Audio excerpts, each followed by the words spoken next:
au se talia tai au manuia New Zealand ma le malo tele o Amerika manisi tafa le lalolangi o mafuta mai ai le mamalo Samoa tai au manino le tai au tatoa le tai au matango fio le asolua o me asoiva luafe luatolu fafe loa ia tua i susunga i au na tofia le atua i so se fata tapuai ya malo lava le soifua manuia le nei tai au matango fie faupopo e le atua le faitau au faiu.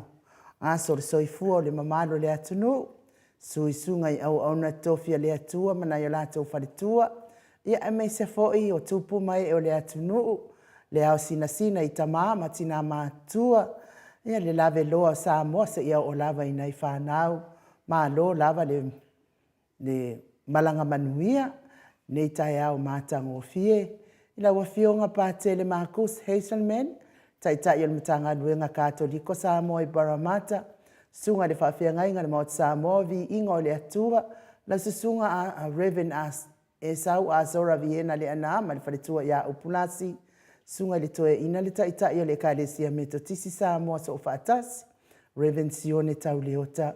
Pasta visita whelawai a mosa ma le whaletua ia vai tamasoali i, pasta solinga solofa ma le whaletua ia whaavae, sunga le toe ina le ekalesia la mo sato e fuata ina, Reverend Tele tausanga ma le whaletua ia matau aina. Sunga le whawhiangainga malolo malo le Uniting Church, Reverend whaau momo poleka ma le whaletua ia natia vai o poleka. Sunga le toe ina, pasta matai amika matai ia ma le whaletua ia Victoria. Pasta tau loli ma le whaletua ia Arieta. Pasta ainu umuli anga avi isawa inaya ma le whaletua ia Saipeti. Pasta sa ngale tuila epa ma le whaletua ia whai upu. Pasta whaatili matulino sia moa ma le whaletua. Pasta ia feta sekari ma le whaletua ia Susana. Reverend awatama to whae ono ma le whaletua ia Katanari. Pa ia o a inga matama. Leo so ngā pulem tu mua i tu au ma la taua inga leftai ma le wa o fonti. sua ma le vaifanua fofo ma ai tūlangi, sa ole masale au mua ma le launiu na sailua, le afio fa atu to fale ula la una mtasi, ma upu ya te oile motsa, ta lofa lama. Le Maleifua mai o le au mamalo statou malo, na afionga le atui a ana, tui ma le ifano wa le to asoa lau vi le lua malo masiofo, so le afionga ta sili, ta i le vaenga fa upfai, puipuia ia tau tangata Samoa, lau sunga tui le epa, awe lua fatia lofa, lupa soli ai, na yoti ai ono dokta sa ilele maliele ngaoi, malfaltua, mese o tupu mai o le vaenga fa upfai. Profesa Dr. Afualo Luanga Lau fale tauloa manu wut sa lele malfaltua, ia mese fo i tupu mai o le tautua Samoa. Tula epa fai ai malfaltua ia maungamu, good morning. Pea fo li fetalenga ia se umanu matamua faali a malitausi ia sinta. Alofi po le patu malfaltua ia Vienna.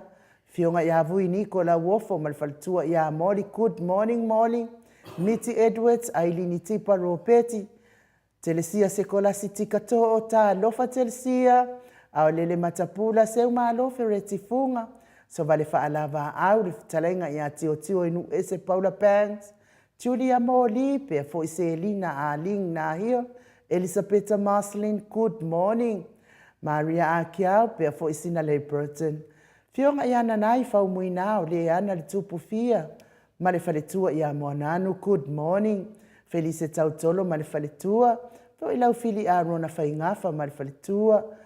Le fionga ia le malu male faletua ia fafangu le ala misa. Talenga ia ngafo pula salua telemosi male tausi ia Susana, good morning. Vasili ifiti fulisia inua etele ili fa so tau. Matau, good morning matau. Fatia lofa povi, masayuli fale ula fatia lofa. Fionga ia lilo fotua manu, malfaltua ia baby Fretten, good morning baby. Toa lima pope, malfaltua ia fai ainoa. Papa wali i Paulo Ioane male tausi ia akenese, sa iperekome ma anofale. Papa ali itele muangu tati apuna olo tango, malfaltua male ainga. Le tamama tua ia tapua i le fau, male tausi ia pepa. Fale tangoa i Farani Swan, ma feao taito. Pea fo i whaanaea upo le vavawai i ma whaamaru, good morning. Silia la e o kene malifaletua i a le Lovi Burgess. Pupu i fatu e lia tau ili ma Filipina. Pea fo i tu au pepes Josefa Setema ma Koleti. Fetalainga i a moe malo tani elu tito malua timu, good morning timu. Sione haitang ma Eloisa Samoa. Tau e tia tafua sua maroini. Ma tau tia sa ngala apelu ma. Seaso malifalitua ia Celestina. Good morning Stevie Upati, mati manangao ma. Pea fo itupa i o le vaililingi mau moa nanu malitausi ia Marina. Fionga ia tangaloa ta sesa matai a malifalitua. Fala na ipupupani pasa fa apoi malifalitua. Tau finga fui maono ma Diane. Maitovi Filemoni malifalitua. Ia mesitio sa fa atonu ni umata, atalina patio le stawa. Heni au tanga vaia, mau mautalafa. Toa matayo ona sa itu whanatu mese eti maulalo. Ia tarusia au tau maua stai au fia nei tai au. Tina au le maftanga. Ka koulu wa makale sao tina.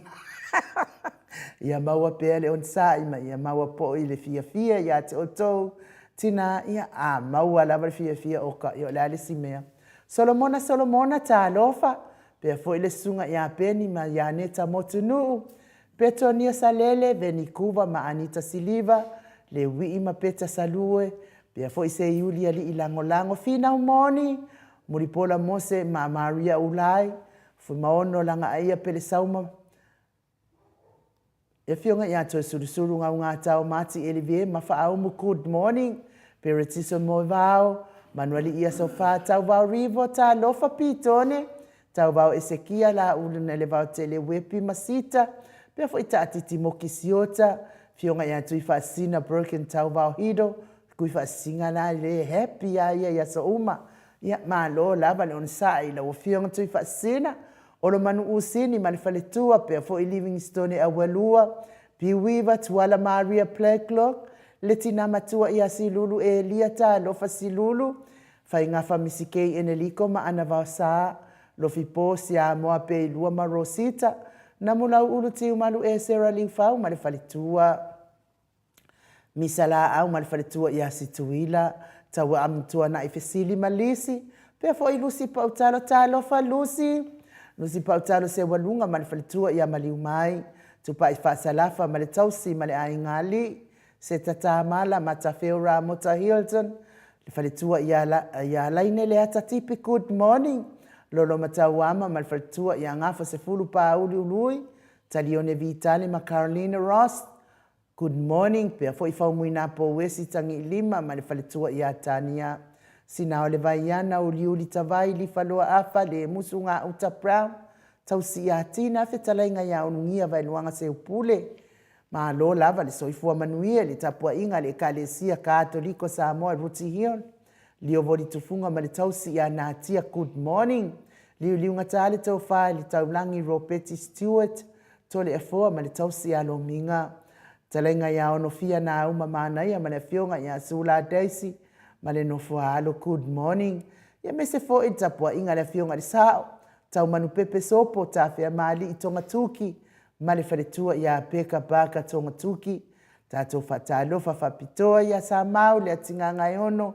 soli tamali i timani sa mau ma le tausi ma le ainga li i ma lo lava le soifua manuia le nei tae au ma tangofie ia fa manuia fo ile atua i po kalame mfofuanga ne yaso lunga le penga tfailangi ma le mafuta mai le mamalo le atunuu fa feloa ile anganga fa loalo le nei tae au tai foi fi e ver po kalame mo Samoa vi ingo le tua ia ma to wata fa solo fa manuia fo ile atua i lau fa fonga ma lau mafuta mai tato po kalame le ta ua fo yo to suafa ile o maua lunga le mato apio fo linga fa aftai tus fa alo anu mai ile mamalo le atunu mai Samoa ta lofa lava po kalame matangofie God bless ia manuia fo ilo waso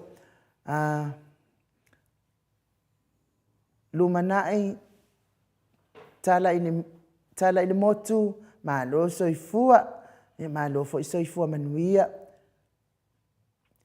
chei fai lunga se meato good morning family fa manuia le atua i tatou pokalame o le nei aso tapua inga mes fo i lango ina o le tatou HRPP e alai Blue Heart Trisha ma matainet ma lo lava le soifua i tōtou nei tai au fo fa manuia le atua le pokalame o nei aso God bless fa pena fo nei aso fa manuia le atua sioni se lo ti ese fa aftai mo tapua inga fa manuia le atua nei aso su la fa ele good morning la fionga tole fo good morning tausala le mauta Blue Heart manuia le pokalame matangofie nei aso fa aftai tele fa aftai fo ilangoina HRPP o petaia nai ta lofa o petaia so i fua manuia i laua fionga i le nei aso fo tatou aulia i le alofa le atua e mese tatou paanga uma i so se itua le lalolangi manuia le tatou pokalame nei tai au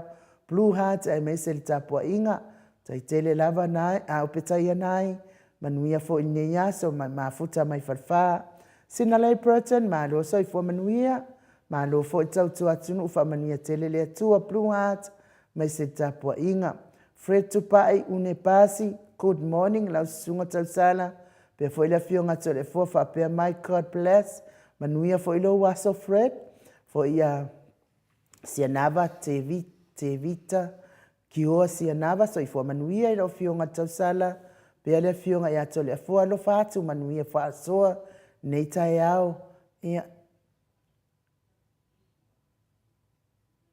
fa le lima laina tutu a Blue Heart le lango le fionfo ia sianava te vita kio sianava i le tatou HRPP faaftai veni se arieta ta mapua faaita so i fua manuia maotovi inga le atua God bless ia laina Blue Heart ma le tapua inga lango ina le papastui mai se le HRPP faaftai tele talainga ia tupai faasalafa tapua i kuka so i fua manuia le nei tai au manuia faiva matiuten maot Samoa vi inga ma lofi nau mo le amiotonu tau longolongo Samoa vi ia le atua lo fatu laina Blue Heart lango ina le fionga tai sili mai se tatou HRPP tai tele lau fitalainga tupa ai manuia fo ine yaso mo ke sita loto mauta ya manuia lau fionga tole fo fa pe tau sala mauta manuia po kalame God bless tapua inga mai se lango ina le HRPP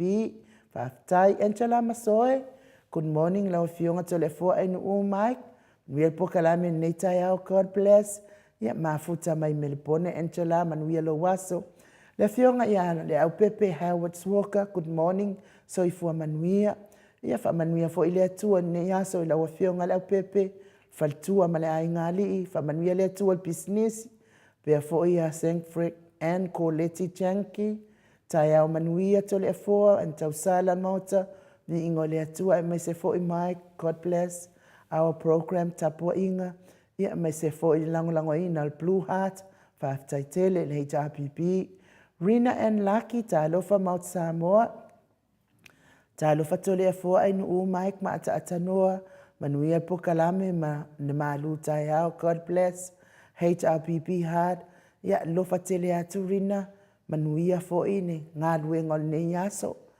loisa ngato tai au manuia mai SLC uta tai tele lava loin mafuta mai timu au va atito leino Blue Heart talofa and good morning beautiful sala tole fo and Mike also tatanoa fa manuia le atua po kalame nei tai au fo lo fa tuso manuia fo ilo waso timu manuia ngalwe ngol ne yaso fa tai vaolele fetuli good morning tapua inga mese lango ino le HRPP faftai tele asa pese talo fatu maleanga faaloalo nei tai au matango fie fionga tole foa la sunga in ufa pe fo insinia ya Mike talo fa lava mnia le atua po kalame nei tai au God bless leino Blue Heart tapua inga se lau pase ne lango ino le HRPP ia vi ia le ali ifa faftai tele lava tina matua ya se malo ferret funga mafuta mai Alaska good morning Mount Samoa vi ingole atua fatalo fatule suafa man malo Yesu Keriso nei tai au fo faftai fo ile atua o tatou toi feilo ai le alofa maleanga le mai le atua ia vi ia le atua ia fa manuia le atua tatou po kalame matangofie God bless alofa tele atu tapua inga me se fo lango ino le HRPP e le Blue Heart tai te o tina matua manuia fo ilo waso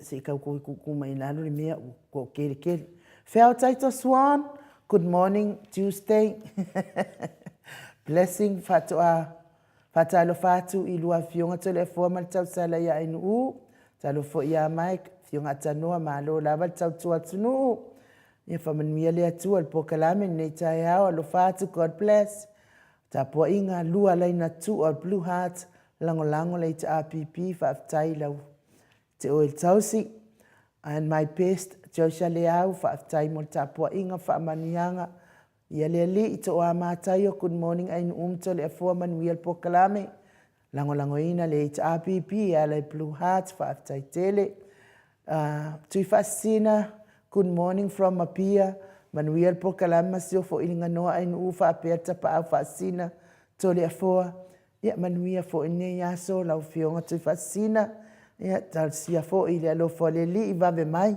o pe ia masina ni mai ile le fai ungole kangi va vale le fasa ia kui fascina sam se la multalo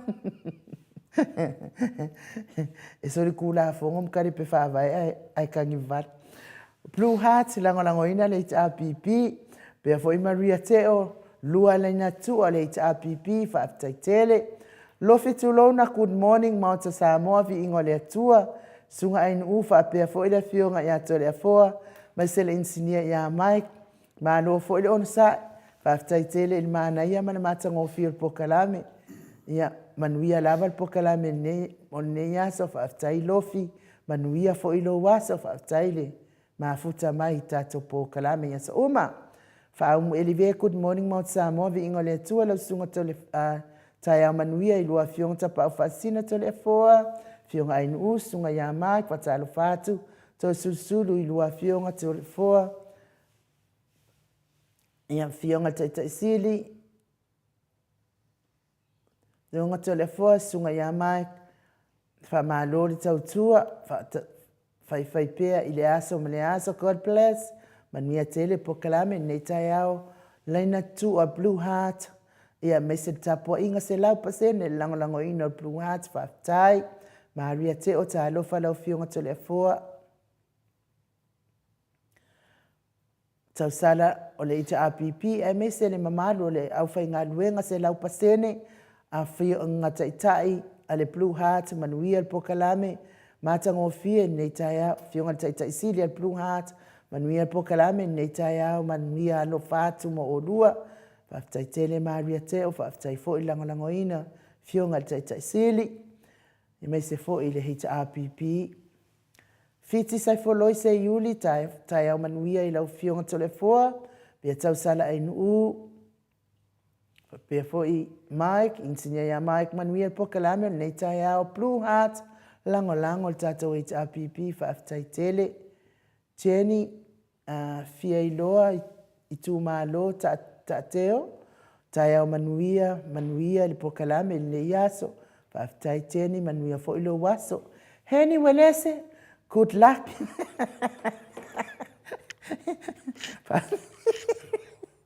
Whaftai tele lama hen.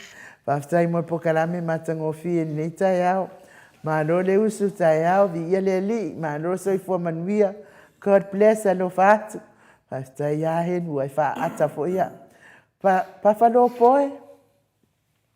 Mano soi fo manuia malangi ma. Fionga tole foa. Tamaita ian mau ta whapea fo ile fionga ta pau whaasina tole foa. Tai nani fo ile sunga ia mai. Good morning. Fatu a maanawa mai. I sinei fo i monga apa au. Apa au ngau. Mai lo apa au ke ua si ikia oe. Hastai tele lava lau futalainga. Tio sa whaatonu ni umata tai au manuia i lua fionga na lei NU. Ia pia fo ila fionga tole foa laina Blue Heart. Lango tatou HRPP. Whaaftai tele lava. Lango ino tatou HRPP. Ia o le matou au whaatalo whalea umwhai mafuta mai nei tai au lau fionga le ta pau whaasina tole foa. A o le anganga whaaloalo e whaafeloa i fo i lau fionga. Le tuia ana ave au malanga. Ta ma whaasausaua le tu malo. Le na tu ina tu ia iau ton mai pea. Ia a o le whaululunga o le ainga malosi. Ta leinga le la ulu o le taulau niu. Le presidente o le ekalesia katoliko Samoa i Ruti Hill. Ia a o le au tustusel pure anga wha katoliko Samoa i Paramata malo lava le usu nei tai au tole a foa. Ia malo fode soi fua malani matua di nei tai au matamofia enu. Te tonu fode nganga o lewa umana e whatalo fo e de pa ia la silasi o tatou watunu. Ia ai ni fitai au le fo le tua tatou mafuta. Le nganga sili leo na whangetia fo e le manatu malangona tatou whatasi malanganga pa ia le tua. So se teimi tatou te tatano ai. Tau tau Yesu fa pena fun a wai tatou li faola me moni mal fa maoni te fa tu lo tuai na fiole nga pa ia so se me o tatou maftanga o tatou mafuta nei tai matango fia nu o fita la fa talo fa pitoa fo il matou senga nei tai au se asa la mo so no fa talo fa tuai ya tio inu ese a un fa pa ya por la Panks my Christchurch mai fa talo fa tu o fionga tapa fasina tole foa pape for tau sala mota sunga ya Mike matato panga masani fatalu fatu foi de te sili a Dr. Tuli Epa sai lele maliane ngoi ya mese foi vang fa de HPP mo fo se upu falanga ni tai au tato fa so ai maniane upu ale tua pa fai da tato fa so ni tai au tole fo fa tai mo famnyanga tio inu ese pape foi kerveta arona talo falava good morning no fiona tapa fasin tole form tau sala va pe for tato engineer le sunga ya Mike fa pe for ata tanor te sa talo falava sione se lo ti ese mai ana Blue Heart e todo mo talo fa pea lo fa pe nan talo mo tato po kalam fa tai sieni pe pi fetin mai a wai ye lenga le tuam to fi le ne yasu to le foa ai no Mike fa manuia le tua Whamani fole tu si fola ta tato whasoa ai. Whaftai baby, whamanu ai iso i fua manuian mo to Samoa, whatalofa atu to le fua sa ia, whatalofa murisunga e nu, ilinga noa whatalofa murisunga ia mai. Malot fo lau malangi ma, manuia furine yaso, le tato pokalame, whaftai tele tina, ia whamai ia baby fretin, whamanuia fui paanga, malava mos tato maftanga le leimo ne yaso. Sia nama, whamanuia le tua, whaso ne tau, lo fiong to le fua whapetau sala in ia mana Blue Heart e lua se la ola o ovala Blue Heart sinava ia tala leu liu talofa tala leu fatalofa atu i le ala fai ma fanunga le lei ne tau la fionga to le fua ma le fionga le queen le moto Samoa vi ingo le tua manuia lava tato pokalame ia whapena fo in whamanuia atu tato maftanga tala leu ni nei tau whamanuai fatalofa atu ia to lima pope ia papea foi papi frete matato senga Revelation 14 fatalofa atu tapa fasina to le fua pape for tausalain pape for so ia ma good morning le fionga fale tua ia pulasi mawala le ana bless morning moto Samoa ia sorry wo pisi da nei tai fatalofa atu pang malava tato maftanga ia papena foi na fatalofa mai ia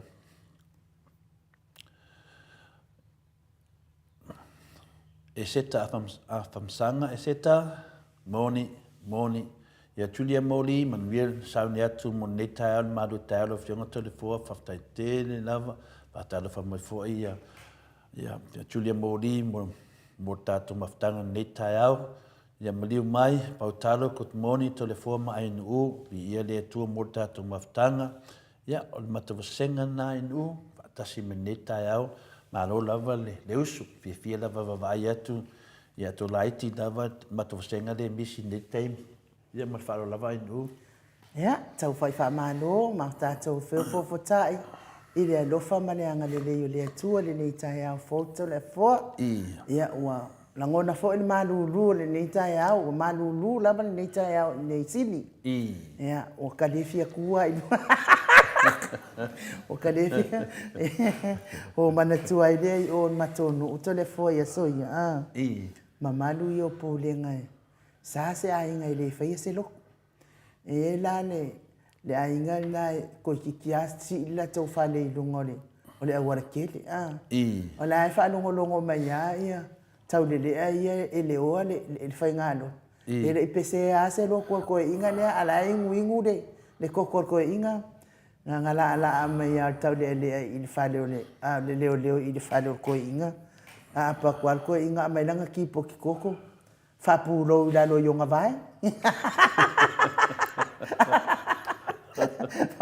fa pulo la ko inga ko anga fa ngok fa la yo so fa mali le ko inga le fa kwa fo mai langa fa va na firmo apa kwal ko inga mai ki koko fa pulo la lo yonga vai nga vai qua la o mai ale le fai mai no marcare ko in fa sai le tua na mato wa ya Ivan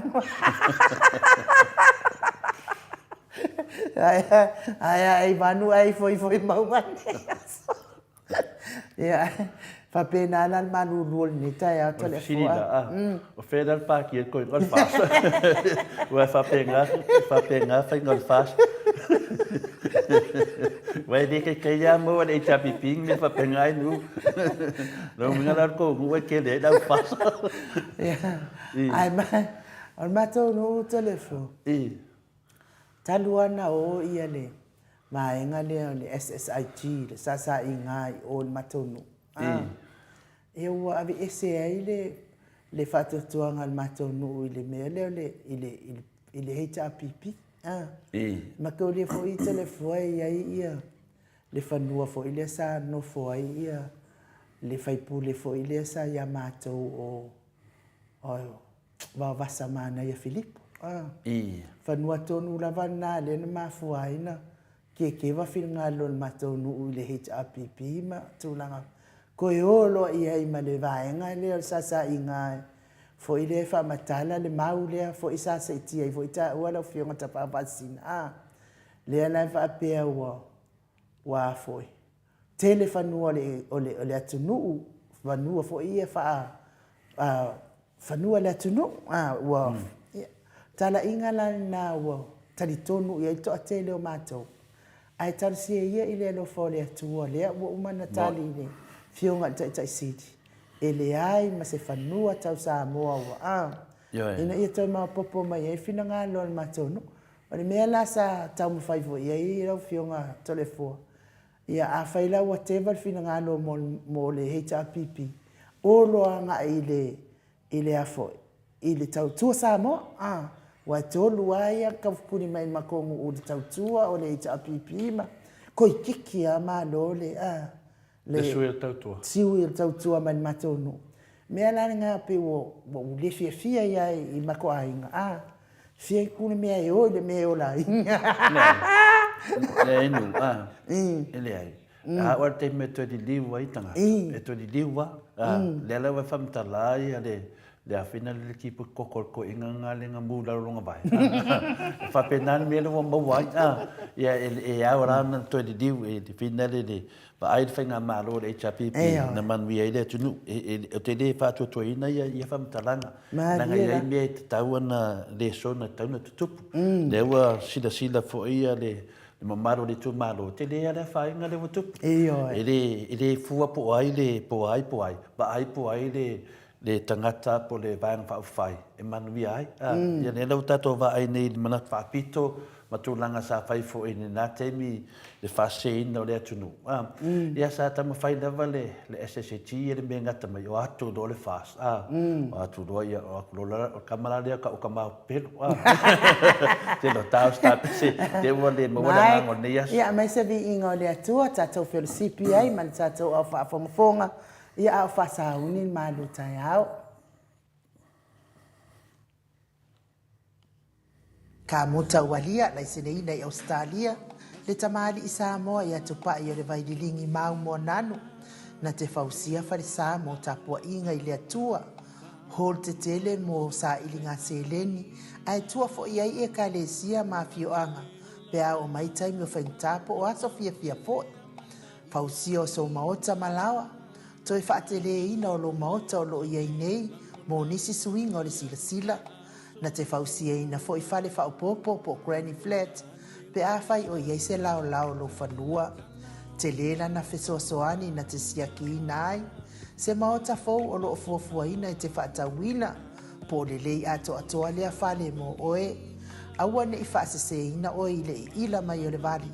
Ai o lo o tele mea te tau o na whaale lei o lea whale. Tamali i Samoa. Te wha Samoa atu lava i ai wha Samoa mai. Tala noa i lau lava ngangana Samoa. E iei foi le au nanga le whaletua i a Marina. Mo le tusina o le ata o le manumalu. Tapua ia po o hol ia a o lo maota fo i malawa. Te le tau tinga ina toi sa ili se tusiata. Maua uma le au nanga tupa i o le vaililingi mau mo ananu. Ma le whaletua i a Marina. I le tau ngata ai o le soifuanga o lo ua iei nei Samoa. Sosoani tupa i o le vaililingi mau mo ananu. E tusile o ka o whale i Samoa. Pule oe pe whaatau i nei pe whaatau i Samoa na tōtonga. Na o nā luane lava o le kāmuta Samoa. Whapipi i loa awa o tātia tōtonga uma o le ngā luenga. Le aise uruti ngā o wha o ngā Samoa. Le se leni o le ngā luenga. Mō whaalawe lave i oe. Po whea lava e te alala ai Australia po New Zealand foi. Wala autupa i o le vaililingi mau mo nanu. Telefoni o wha. Tasi valu. Wha o lua. O wha. Tasi valu. Wha o lua mo nisi wha matalanga.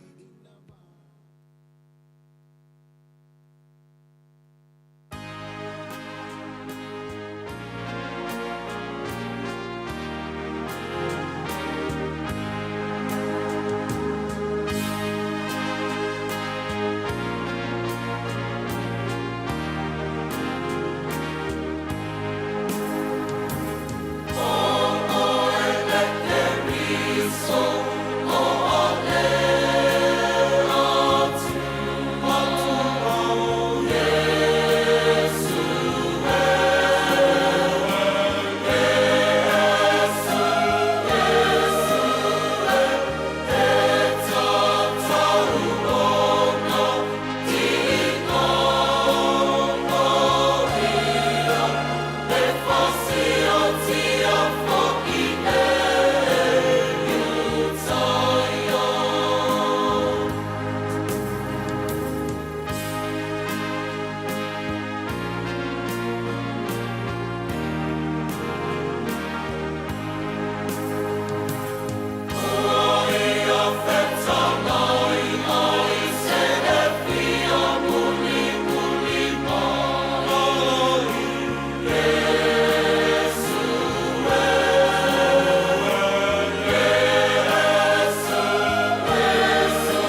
Tasfunu Maleifua minute ona tale o le itulai valu isini au se talia to le foa manuia le malu tai au.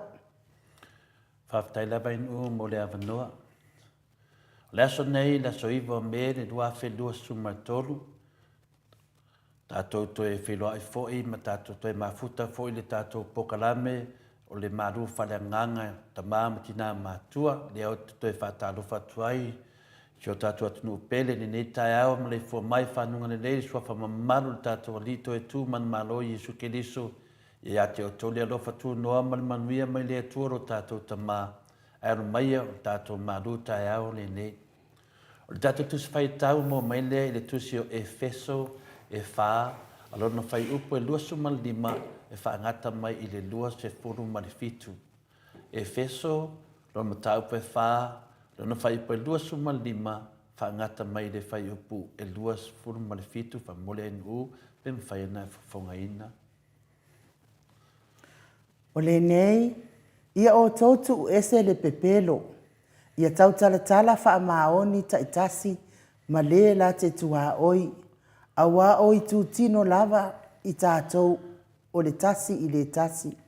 A o tau wita, awa le angasalai, awa ne ingoto le la o ita pea o tau, awa fo ina itu ina ato o tau se mea e mautu wai le ti Apollo. Whamanuia le tua i le whongaina o lana whionga pa ia au whaafonga lana nuu le nei tai au. O le tātou urutala la le nei tai au, whapea le urutala, ua tumu se eoli i tangata tala pepelo. Ua tumu se eoli i tangata tala pepelo. Ua tumu fo le langi i tangata tala pepelo ua wha maa ngaloina. O le tātou urutala na, ua tumu se eoli i tangata tala pepelo, ua tumu fo le langi i tangata tala pepelo ua wha maa ngaloina. Hell is full of liars, and heaven is full of forgiven liars. O le tātou manatu wao o le pepelo ma le loto ita, lying and anger. I le anonua ai o anga sala a le tangata lo whaia pēa i le aso ma le aso. Ai se alava ua whaamumua ai ma whaapito i lunga e Paulo i lana lisi anga sala nei e lua o le pepelo ma le ita, po le loto ita foi. Ai se aua whaamawarunga ai ma whalolonunga ai e Paulo le pepelo ma le ita i lona manatu. E nei e vave ona tu ese loa, vave la fua i e tangata Cristiano le pepelo ma le ita. Ai tau talatala ma le whaamaoni ma le tasi i le tasi. E nei e mauai se whea alwhaninga le lei wha le uso, wha tu fine ia ke liso. Whai mai le whai pa luasu ma lima, o le nei, ia o tautu ese le pepelo, ia tau talatala wha maoni ta itasi ma le lati tua oi, a wao i tu tino lava i tātou o le tasi i le tasi. O le nano ta inga o le apostolo, ia vaventu ese malafua i tangata Cristiano le pepelo ma le ita, a wā o le pepelo ma le ita o a wala i e vavete le ai o na so ta i meielti a Apollo i tangata. Whai mai whai upa lua sumu le ono. A o wita, au le anga salai. Au ane ingoto le la o ita pea o tō. Mana ia whianga pa ia le atua, le nei tae au. O lona winga, ia au ane yo o mai le isi aso o e ita pea. O le ngota o le la, whapeo nei iai le tusia ke nese. O le muta anga lea o le aso tuai, a o le amatanga fo i lea o le aso fou. E le fina ngalo le tua e te alu mani mea tuai, ma le maso a i le aso fou. E fina ngalo le tua ia ave ese mea mamafa, ma mea leanga uma o le aso tuai, a e te le i tō whape te le i moe fo i le pō. O le malolonga tangata i le pō, e tāua tele mai mana mia fo i mamo mia ai, le tu e sea lea o le whare tonu le aso tuai, a wai le mawai sau moe le lei. O le malolonga le tangata i le pō, e whasosoni tele mo le toe whare leia lea o le whare tonu o le tino. Ina ia toe maua le soifua lau leia o tangata marona malosi whawhawina, a wanga venga vaenga muri lo no lua ia po le aso so ai. O le po lenga lea po lenga tele le apostolo yang sala nei o le pepelo malita. Ono ina e mawala mai ai le tia apolo masa fai tonu o tato loto ma pu lea I lo tato tangata sa loto e fai mea leanga uma. Fai mele yone valu non fai upo e fasu ma le fa. O tau nailo o tau tamale ti apolo. Tau te fia fai a foi mea e tuna nau yailo o tau tamā. O le fasio tangata ia taru le amatanga. E le tu lava ia I le upumoni. O wae leo I tu tonu lava ia te ia le upumoni. E tau tala ia I le tala pepelo. O lana lava lea tau talai. A wa o le pepelo ia. Ma le tamā o le pepelo. O le whamtalanga moni le nā o le tangata pepelo. O leo tu e tau o se atali o le atua. A o le atali o Satani. O le lātou tamā o Satani. Me le Samoa e leo soifua moni. Po se soifanga moni le nā o lo o la ai le toa tele. E moi. Moni le lei. Lea tō te soifua ma o lai foi o tātou uma lava o tangata pepelo. Nā tātou whanau mai ma le pepelo. Lea le mea e taua o le pepelo. O le pepelo. O le awala lea ua na nāina. Ua nāina ai ma tamu whai e whaafifi se me se ua e whaia. Ona e te le manao e o atupe e whai atu se whaasalanga I ate oe e tu sai ma se me se ua e whaia. O le pepelo na. O le ita. O le awala lea ua apa tuai e whao le leanga po se whao lima foi I se tangata wana whaamotia lo sa tonga se mea ue nau e whai. O le ita le na. Whamere whata o toi ono na whai pasuma e fitu. O mata whaasi sia o le laulau whai pepelo ma lima e sa saa le toto leo le sala. E wha whea la pe wha pe whea la o na tātou whātu mawina le ngā rurua e whaatasi ma le loto ngā te stasi e ati a e se maftanga po se malo le nganga o le atua ma lo na whi le mu. Pe a whai e to o te lintangata tala pepelo ma tangata loto ita o lo loto loto iai. O pesili nai te tupu mai. Tangata tala pepelo la tau te whaasala wina whaamtalanga pepelo ma le moni e le peti aile le lei ma se whi le mu o se maftanga. E wha pe whea tātou whaia se whaatinuina se sosaiete le anganga moni o le atua. Ta sili nā pesili. O lo soi fua le anganga pai o le atua I te tono o tātou tangata. Le anganga e wha maoni mo le upumoni. O ke riso le upumoni o ia ma le ola. O le atua fua e moni ma wha maoni ana upu. A whai o tātou o tangata umo laulangi o tangata tara pepelo. Tātou tau tino loa I le tua tātou tangata tara pelo ma le mata mataita. I nei sui ai o tātou o langa. Whamari salamu o tau suma e tasino na whai pui lima. O te tuina atu lo wanganga I o a au, lea li ie, lea tua wha maoni, o e tongi o le ina. E lea lava se umi ai au mai e lea tua le tari, pe a whai e te langona moni lau salamo. Whapei lava o le tatalo le pangota lea na whaasa taru whaatasi me Yesu. Yesu, ai a fio lo malo, mana tua mai au. E lea se vaa ai tali Yesu, o le so tai te whaatasi e ma oe I le paradaiso.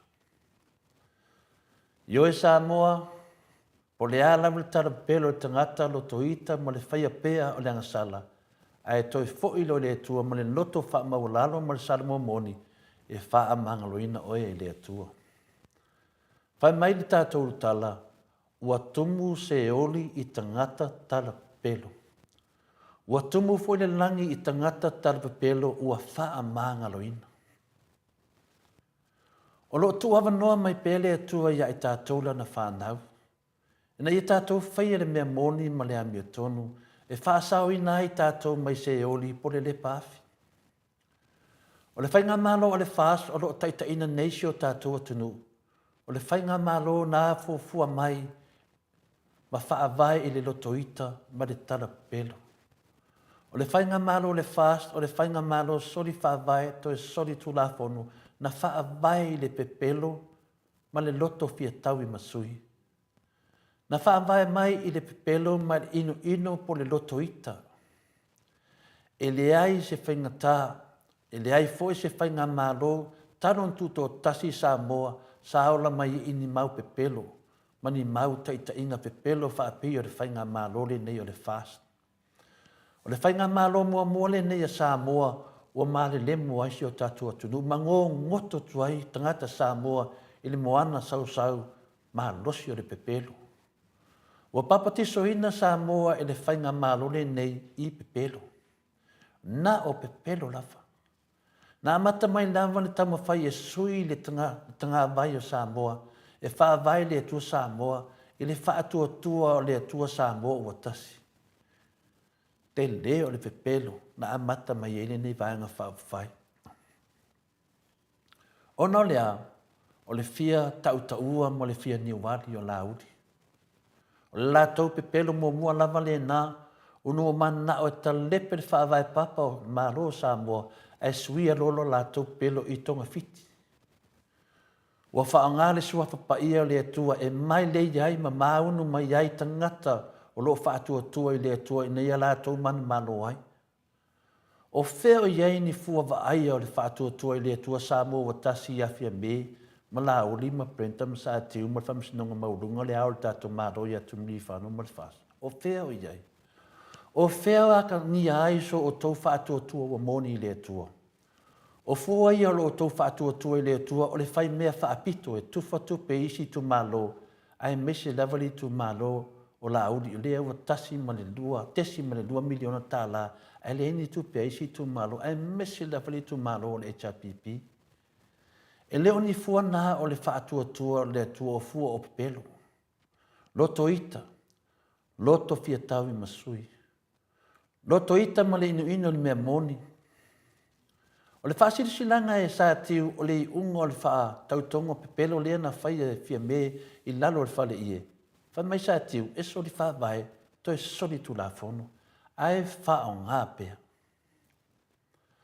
O le pepelo mawa e lea ua whai e sa tiu i lumo o fofonga o le tuam Samoa.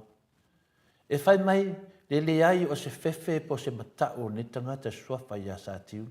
O le tātou whaamsini sili. A lewa pepelo le tātou whaamsino sili i a sa tiu le atua whaapei lava ono pepelo la auli le atua i lana tautonga i lungo le tuspa ia pe na lausi le fia ai e le mamaru le atunu utono le moto o le palimene. Ua fia ni pepelo matu ia le nei tangata o sa tiu ua whai e lumo le atua e ala i ana whai unga pi o malelea mi utono. Ua fia ni pepelo la auli ua whawhanga ai Samoa. Ua whawhia ona ole ngia e le tamaita i pale mia le atua na te le i whaatonga fitia le au mai o le tofi pale mia mai a Dr. Tule Epa. E leo se tonga fiti pepelo foi lea na whai e fia me i a Tule Epa i le saininga lea o le manienga o le file mbu ma le HRPP ai toi nofo fia me na omi ma mōri ai Tule Epa. Ia. Ne ala fia me ono na winga o le tonu na fau e Brenda ma sa tiu. Ai wha oso ai fia me na te molia, ma molia ina Tule Epa. O le aunga lava lea ia avese ai Tule Epa ma le palimene. Kanoa whai nei fau. O le atau tala fo i lea o Brenda isi taimi mua i le whamasnonga e iai le mea ta o le ifonga. Te ia woso mai Brenda maana ma faufaunga e iai mea ta o le ifonga. Ona e manao ia ifo atu Tule Epa. Ia, o le tautala lea o Brenda i le ifonga pila e mana mala mai. E ua ta tauna sa uni si ifonga Brenda ia Samoa atua ona o ia lea na mafuai mea umanei na whai e fia mea msa atiu ma le whai ngā māloanga sala le fast. O le whai ngā mālo le nei ua ola i le pepelo. O mea uma e whai e le nei whai ngā mālo o le pepelo. O le nei fo i ua uma o na sau noa fia me ia tātou wola whaatasi ma le COVID. Ia, o lea fo i ua tātou wola whaatasi ma o lātou pepelo mahangsala. O lau whaiva pepelo o le mea au pia tu sili ona inusia e le atua. Ma o le taui lava mai le atua o le oti e whaavavau. Samoa le tunu pele, o le mea moni lava ma le whamaoni, o le tūlanga le wa yeisho o tātou atu nuu, ma le whainga mālo ang sala le whaasu, fia meem la o limpali i ma se pau, tu ala pon whaasio le tinu whang olo wa ai. Whapea fo e whamsino sili ya sa tiu, ma whamsinonga maurunga le au tātou mālo ya tunu li whanu suarau vi, ma whaiwhai au o lo langulongina le whaasu. Ua o tau le sa ili ina ia mauani pepelo, a o le nawa sa ili mai o tau e pepelo. Ma tau tia le mele wo o ere tō whainga mālo. Wo o tau leo e sa ili ina mai ni pepelo, a o leo sa ili mai o tau e pepelo. Ua maua o tau e pepelo, ua whape nao na pā. Ua whape o se pomu fuina le pepelo e whainga ale mida lea o lo lātou whaasalawina lea no noa ia o tau pepelo. Ia whamalo atu lava i le media ma lātou whainga tau whaasei lea tunu, ai mese ai le fufonga, ma le sila ifo fufonga alofa o le tātou ali whaola ia Samoa, ma mea ia ua whanga e fia meem la o li ma le whainga malo le wha Samoa, na o pepelo lava maangsala. Fia meem la o li ma Brentham sa tiu ma le whamsinonga maulunga, ma tumili whana sula o vi, whaifi au umalo po ina le whaas, ma ana whai pule ia o tau matua whae te ete. Ma tau ma mau ma le toso ina atua le atua e whaonga e whai aia o tau ngai o inga tau whaase. Au o le whaonga aina le suafo le atua e whai eito mea tau whaase ma le tau whaabalea. Whapei o le tau fua por tanga vai lea na o tau whai a whaatua atua le atua sa mo o tasi. Fia mea ma la auli ma le vanga whai al whaas o le upu moni lama ma le mea moni o tau aisi i le toa sa o le atua. Ua tau aisi i le toa sa o le atua. Ua o tau matua tofo i le atua malona toa sa. Ua tau tofo ina le atua. Ai se ai whaatostoso ai ona whaatanu ina le tele o whamsinonga whapeo o whamsinonga fia mema le loia siri. Talu ai o na le nei o ova ma le lua tau sanga. Talu na mo lia fia me. Ai se ai o umi ai. Se awa le lauina ai le ungo le whamsinonga ua lewa no tauna lauina. O le mafuanga o le pepelo. O le mafuanga tonua na o le pepelo. Ai se awa pepelo ai, ona e muso e whailoa o lātou, o le lātou whaia ina. Lo lātou to i lalo popo. Mana tua foi o sa tiu, e tusa o ia, e na whaia le malo a le fast. O ia lea, na whaia le whainga maroni le pas, o le soli whaavai, to e soli tu la whonu. Lea watu mai nei, Samoa, ia tātou maramlama lei, e le ai se tangata na te whātuina se malo i lona mimita, malona whamaulunga, ona to e nofo lema to e tu ilano. E le ai. A o ia lea e, sao whai mai le nofuanga maulunga e pū lea whamsinonga, ai se ai fefe ai e lau le ungo o whamsinonga. Ai se ai fefe e lau i ungo o whamsinonga. Ono lea, ono le fefe le mea moni. Ai se a wā o whamauninga nā o ala tau pepelo. Whai mai le tuspa ia, sa tiu o le fefe tau tino le mea moni. O le whamauninga le nā o le taumawhai e na nā ma tanu mai ala tau pepelo ina ne iari e i lunga. Whapei lava ona tā ua i lunga o le whainga marone nei o la tau le sa e lia ina ia maua ni pepelo. Whainga marone nei ua i tātou temine. Ai ua sa ili mai pepelo i a te la tau. Ioe, o le tātou whainga marone mo le wha marone maina. Ua le sa e lia mai ni pepelo. A ua sa ili mai pepelo la tau. O se whamunianga tele lea mo le whainga marone le whas. O sa ili mai e pepelo. E matua au fofongia le sa ili mai o lātou pepelo, o nona winga, o loo mā lama le leila vasi o tātou tamā. Wa osa le ato pepelo. Wa tau le aini o penga o le taua. O mativa le whau ma upapau fo i le tā noa. Wa tau uma pepelo. sauloa ma le vaa lea mai Amerika Samoa, tō le vaa lea na sau mai Amerika Samoa, o le vaa na sau ma le uka pepelo. Samoa, ma tua fia lava si ta mai tai pale mia i le vaa lea na sau. E iloa le fia na ua atora vai aso pe a e fatu a whailoa mai lana fionga i le atunu le vaa ua toe foi. I lana whasa launga le tua i lea o tangata whainga renga. Tua i te mai tai pale mia i tangata whainga renga. E mana tuai e le loto le tau tua inga o atamu, whape nān mea na tupu i atamu ma ewa. Wawe andu i oso mene mafo whau. Yo, le tau tua i le na whai ewa ma atamu e tēnā. Ino whasini ngia e le tua pe ai sea, wala ai ai le apu. I lau sunga te mai tai pale mia mo lo si le fia mana lei, o lau wa fionga le tai o le atunu. O lau tiu te fo i lea o le vaai le lei o au minsta. O ani le lei, o ani le anga, e lafa lava i lau nunga o oe, wa o oe ale posi, o oe ale pule. Ia oe na saunoanga tu la fai. Ia, tu langa na, tu la fai tele saunoanga. Ma toa tu wai lau whenga renga. Na o pepelo lava. O le mea moni lava fia mea na aumi. O le nai te sila fia le mea moni maumi sta o loa fia ai. E wha pe feo nei tau talama le wha maoni ni nesol tu la fono le tau whainga malo o whai nei. A o lea lava e le i whaia sau fuafuanga a meo tonu i le sunga i atu ala ma le o pako lea na ia wha tau wina wha anga oi. Fa fena e tau tala i le mea i le whaia so whai unga i atu ala lea. Fa kaunga oia le wa pako le palang. I le o se pepelo fo i le nā mea e tu sain mau tiu te wha taitai. Leva tele ni wha manatu atu le moto sa movi inga le tua whai se fufuanga i atu ala ma le wa pako le palang. Le wa o mai le waa lea. Le fo wa e tua ia le au whenga renga.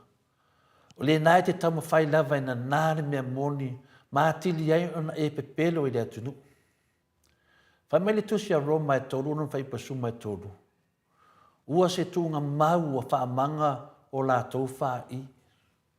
Ua ole o la tau lau lau whaiva. O i la tau lau ngutu le mea o ona o le asipi. Whai mai o la tau wha i ua whaamamanga. Ma ua whaanga la tau lau lau whaiva e ole ngia ma wha seina ai tangata. O le mea o ona po le vaila au ona le nā o sauma maia o tau pepelo. O lea ua tali tonu i eisa moa.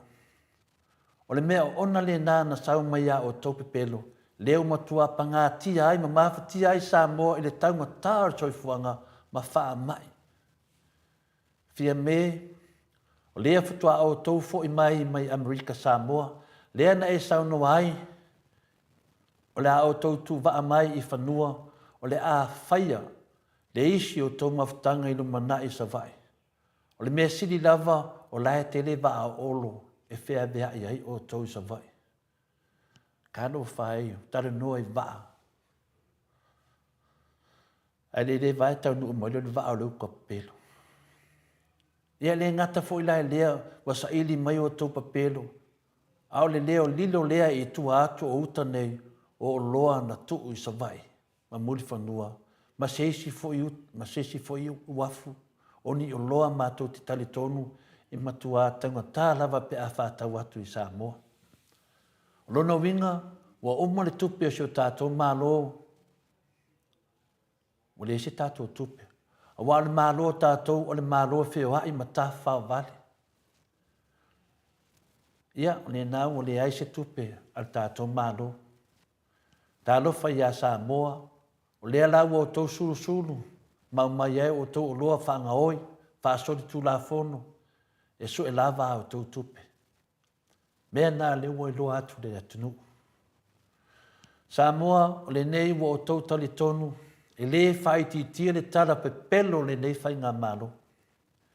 E a mata mai lava le tai, le susunga le tamai tai pale mia, ma e tali tonu fo le langona e whaapena uma fo yana minstam whai pula le fast, whai mai le whata o te lua suma le iwa non whai upo suma lua.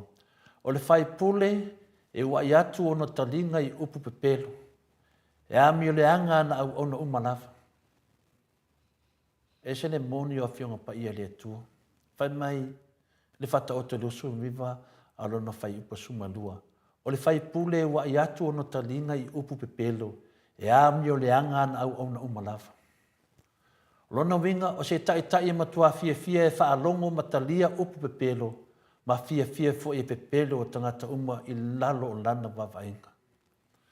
Mai o lo la tau ngā lue whaatasi ma tangata ami o leanga uma, ma tangata pepelo pe o la tau tai. O le whaanonoanga tele lea i le māloa e pō lea i se tai tala pepelo. Ona e leo no mea i se tangata tai poto, ona tau tala wha ole pe tau tala pepelo. E le mawhai fo ina ngā lue whaatasi ni tangata e le fia i le pepelo, mani tai e sua malia ia te i la tau le pepelo. Fai mai le upo le poto. E le fata o te suma le fitu o lona fai pe fitu. E le ono i lau ngutu le vale o na tau tala i mea sili o na le lei. E matua le ono i lau ngutu pepelo i le ali. I o lona winga o lau ngutu pepelo po tai pepelo o tangata vālea o tangata o le ai se poto o le atu o iai. O le tātou pale mia o le tangata tala pepelo. O le wafai mai le upo le poto, o ia o le vale, mai e le te tau on tau tala i mea e sili ona le lei. Pe a le tu ua le pepelo. O le lava la e sao ai si pale mia i lana la unga sa fai i vale uma ia sai to tono o le pale mene. O le vaenga muli o le fata oto, e matua le ono la ungutu pepelo i le ali. Le fata oto sifun male lua ono fai pe lua suma lua. E ino sia e le li o la ngutu pepelo. A o e fai mea wha maoni e fia iai o ia. O mea lava ia e ino iai pe ino sia e le li. Le mea o pito sili ona ino sia e ia o la ngutu pepelo. E le fata oto e ono fai pe suma ono fa ngata me suma fitu. Fai mai fai pe suma le ono. O mea nei e ono wa ino sia e le li. O lona fitu fo i matua ino sia lava ia, suma le fitu o mata faa sia, o le lau faiva pepelo, ma le lima sa saa le toto o leo o le sala. O mata faa sia o le faa mawarunga lea, ma o winga napo a mionga mata o tia nei, ma le matanga matua va aia ma faa iloa mai e le tangata faa mawarunga o le lau faiva pepelo, po le tangata wa fai mai ana vai su i le pepelo. Wa sua malia ia te ia pepelo. Ile malona lua o le tangata wana whaha o le oti le isi tangata, ma o li mai sa saa le toto o le o le sala.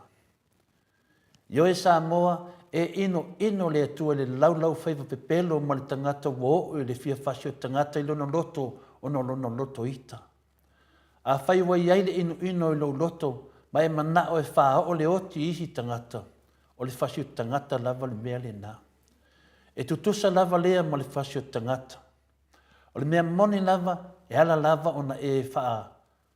Le faa tanuina lo manao e fasioti se tangata, e te ino iai, ona o lo e mautinuaina, o lo iai faa salanga e muli mai. Me lea Samoa ma lau faa fonga anga, o le faa matau pusili ina le na, o le mele nei, o le pepelo, po le lau fai pepelo, po le tangata tala pelo foi. O le ino lava lea i le atua. O le tangata wa ino i le atua, o lona winga o tangata uma lava o le whainga malo o le fas, a wa o tangata pepelo uma i la atou, o tangata ino i le atua. Ma e wha maonia lea mau, mo lea taitonunga, a wa o la atou te le mana nao e whai le mea moni. E le mana nao e whai le ami o tonu o le atua. O le ata manino le nā o le whainga malo le nei a fia mema la o lima prenta msati umatum li whana so la wi. Whai pule o le whaas, mwhai whia lo lato langolango ina le whaas. O tou e tangata e matua ino i le atua. A wātou te mamuso e whaina nā mi o tonu lo wha vai o Samoa. O le lapta inga malosi le nei o le maota Samoa vi inga o le atua mo le whainga malo le whaas. Ai mese lava ona tai. Fia mem la olin prentam sa tiu tum li fanu sola vi fai pule le fas. Wa o tau pepelo taitasi na o tau talai o lo o tusi le lei ma fa ma wina le langi. Pe pelo umana o tau folofoloina ma tau talai o whamauina le lei I tusi e le langi. Pa mai le tusi a mātei o suma le lua non whai pa tosu mo non whaangata mai tosu mai fitu, ai o te whai iatu I ati o tau o upu whātau waa uma e whaia e tangata, la tau te tala tuai le tala I le aso mo le whamasino, wau au upu e tau amitinu nei oe, wau upu foi e whaasala nei, oe whai tau le tusi nā mātei o suma le lua non whai pa tosu mo le ono mo le tosu mo le fitu. Mea le Samoa, se o tunu pele, ua tumu se oli I tangata pepelo, ua tumu foi le langi I tangata pepelo ua wha mangaloina, ua suia o la tau o langa. Soifua. Whaftai tere lawai, ta māme tina mātua, leon sae, tātou whanongolongo le whionga pa ia le atua, so swani mo tātou savalinga, I le hala o le whamumoe, o le alea, o le saalinga o le amui o tonu, a wāse manuia o Samoa mo lumanai. Whaftai tere ai nua mo le wanoa, tai dawa. Malo, tai lau whionga, ta pau whasina to le foa, mo le malu tai au, ni tai au.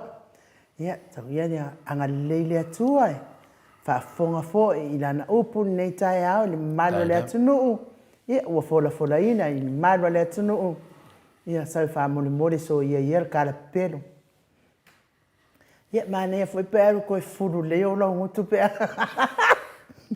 Ai Mike, ia mai se vi inga o le atua e. E tātou wheresipia, ia tā salani e fo ila na whiong pa ia. Ia, ona, pasoro le fo ila o tātou pokarami anga I Samoa pe na masani ai.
Se funu male ono minute ua te ai nei le itu lai valu isini au se talia.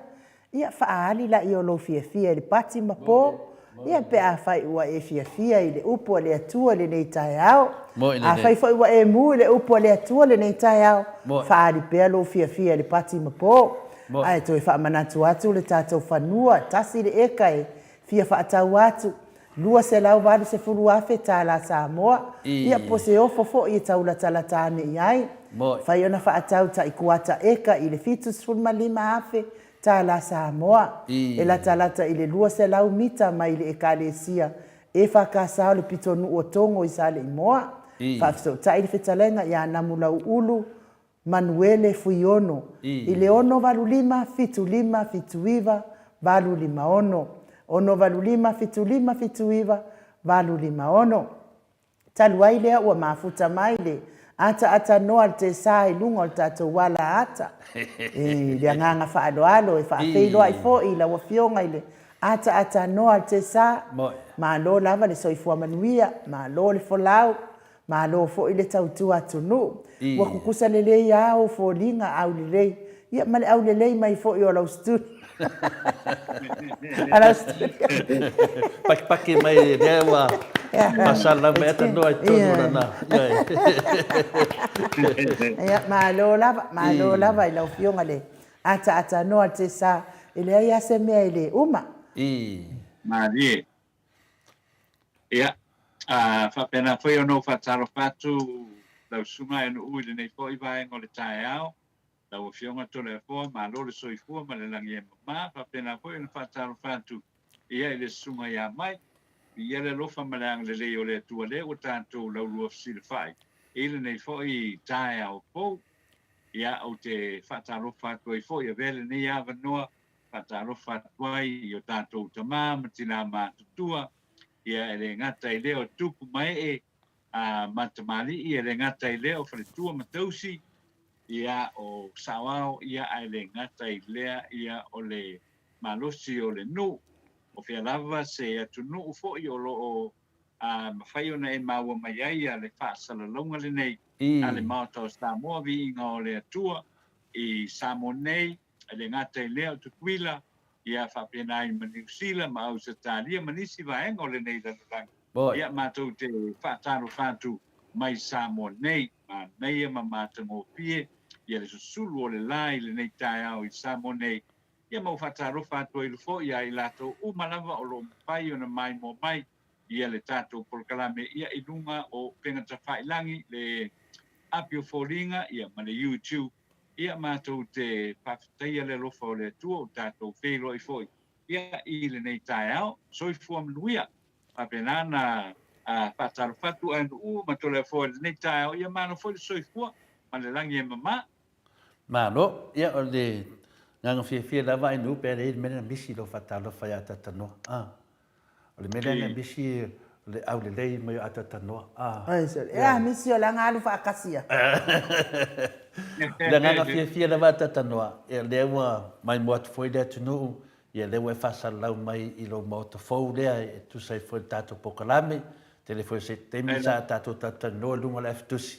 Ia lewa e talanoa mai tonu se potu o mana fausia, wa foi tātou pokalame mo le anga i ruma, mo le to foi whaamalo le tātou pokalame, whaamalo lava ia te oi, ia lo tautua, ia mese me uma lava e whapena ano fo ina atu le tātou maftanga, o lo whapena lava e ngā lua e whaalei atili ai ma wha au le lei le fionga le atua, e ala e temi tātou te talatala ai, ia wa foi sa i dinga o na mio tonu sio tātou tunu.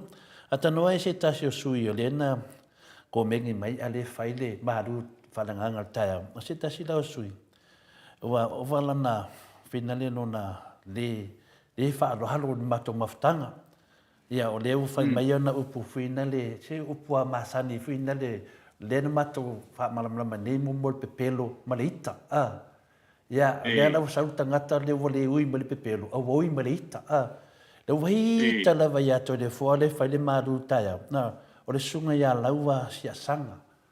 Ia ma... Siasanga. Ia siasanga. Ia whai mai e mānei a laua tole whatuloa le whafonga le tunu. E mānei a tole whoa le kao se umu.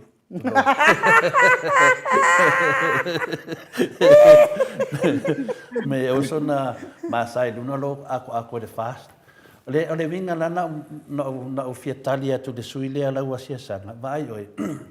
Ole upo Yesu na fai. Ie fa mangalo tia te lato wala to de lon me lato fai. Ole upo telefon mo oi de netai au. Ie mana to de lei. Ole te saunoa mai. E te saunoa mai nunga le upo le ali.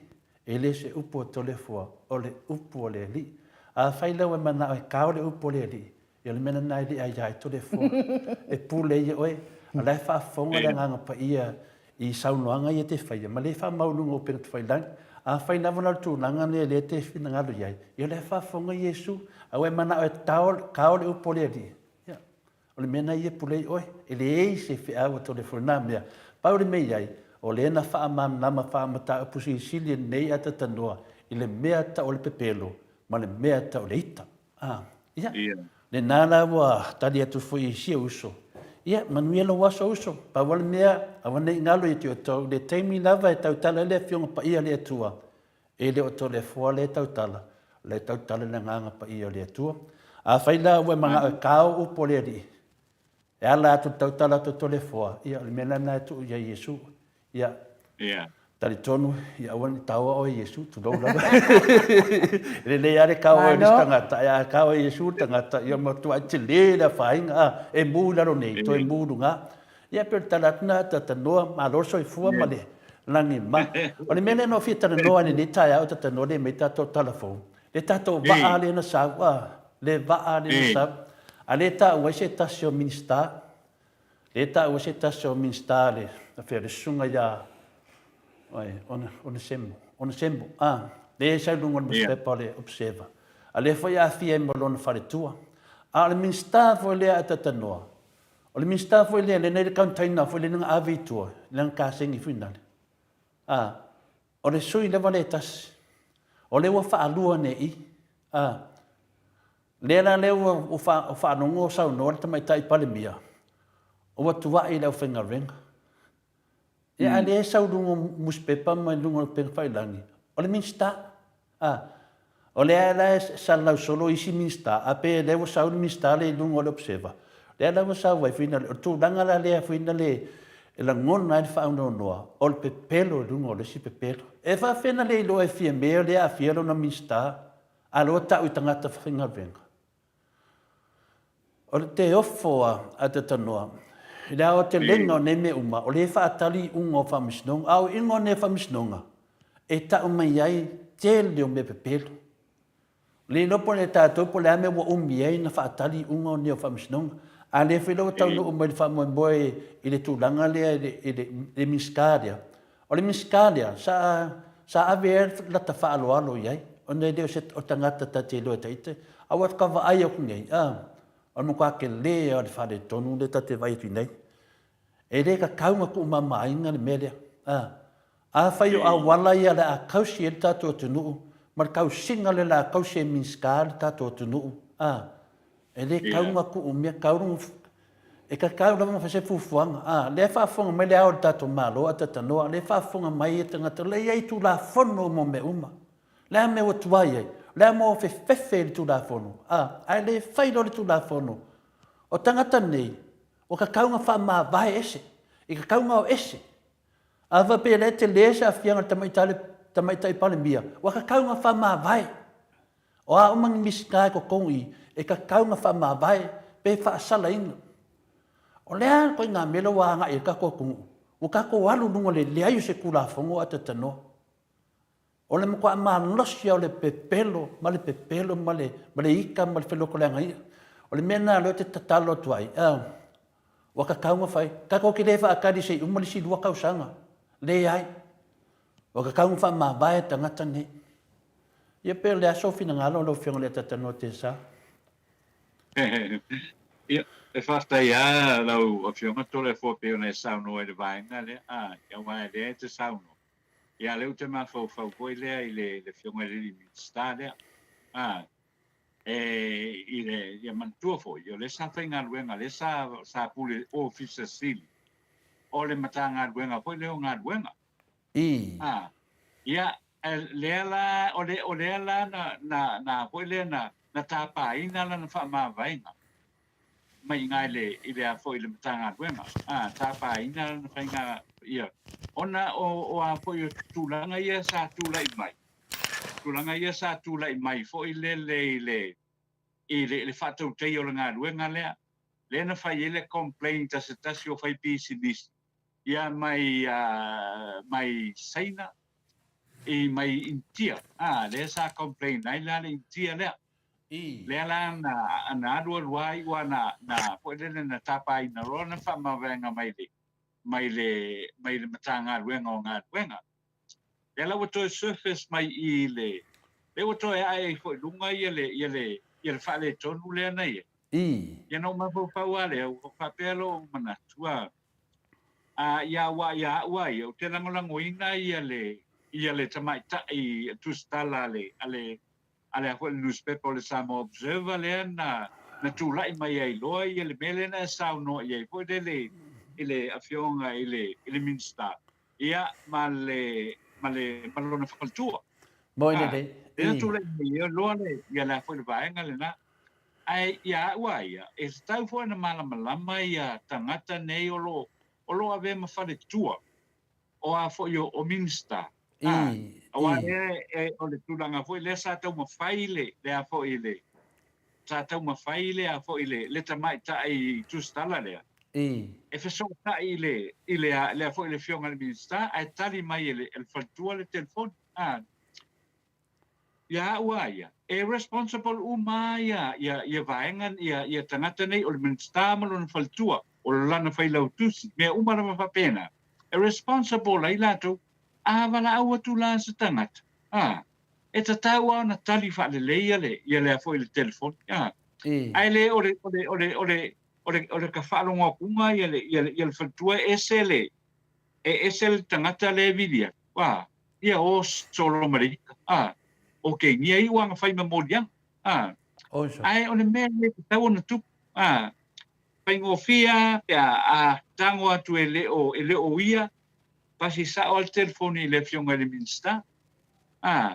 Pasi sa o telefon e ai le va pe ore kekele mai lunga telefon I tangata le vala wat. Wa lo tau pai po il tamai tai le e faila na ngarwen. E faila na ngarwen. Ia le pe watu mai foi le luma e tau fai ta o fil ngarwen ale fai. Ai mo ri ai fo I male tamai tai le. So wa esal mele wa yai. Wa esel mele I wala ngo le ala va te tal tono uia. E responsible for ele is responsible for the tua. Ia ile tali ma fa lo le telefoni pasi ilona ali. Ia na tala no ai le ole tata tu stala ma ia malona ali. Ia ile ole fai o tu langa le. Koe fai male koe ave to koe fai langa tangi ole ofisa ole.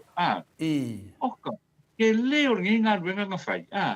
Ai pa wale mele na mana o ai ale a fo ile reporti le a fo il tamai tai le sa tu stala ai fo ile Samoa Observer.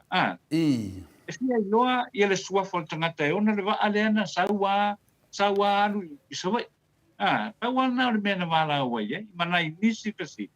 Ia pita ia la wa end up ia la wa file le a fo ile le tangi ale a fo ile ale faltua ole minsta le ia ona foi pe o tu langa na foi le wai ole melele a watu ia le tu stala foi le me ole vai mamolalo la no fo mai lunga I le minsta la to mo fai tu lalo na o se fisi le sau ole sau lunga le sau ia me ole vai mamolalo I tangata ia waia Ioi, e te tawa nei malama ma e lo le lo tu lang.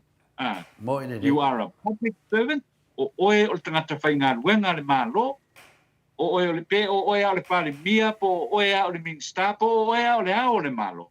E te tawa ona e tali I tangata o le oloa tunu. E le whapea e kuma no lunga I ngā whapea role e le kere kofika ngoi ngaka. Wai le whapea nā ia le faiva o le whaaloalo. Ia ma le faiva o oe o le tangata ua whiriwhiriaina ma tō whiaina.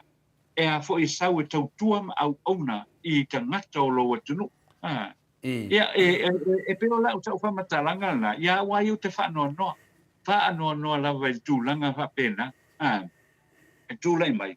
Ole wa ai mau lalo ole tangata le ben minister o lona whalitua, ia o ana tangata whaingaruen.